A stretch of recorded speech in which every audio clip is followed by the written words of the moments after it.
Is it possible to restore dignity and humanity to the way we deal with each other economically and otherwise, or at least in a society that is so utterly lacking in an understanding of the spirit of the soul? The religious tradition has been so severely undermined. So, to be clear, my outrage about things like arbitration abuse in the workplace or some of the other cases I show in the book, for example, the corrosion of the real economy by private equity, right?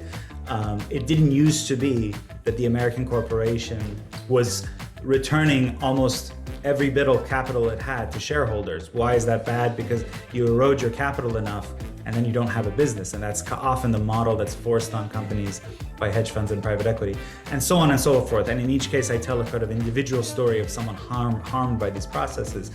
My outrage with this is inspired by my faith, the Catholic faith. For example, in the case of Morris and his wages, the unjustly withheld wages, in the Catholic tradition, withholding a worker's wage is one of the 4 sins that cry out to heaven for vengeance. That's how the Catechism puts it. And by the way, it's in the book of St. James, which is in the New Testament, but there's also analog commandments in the Hebrew Bible. Yes, it's a very serious issue addressed in both the written law and the oral law, withholding a person's wage.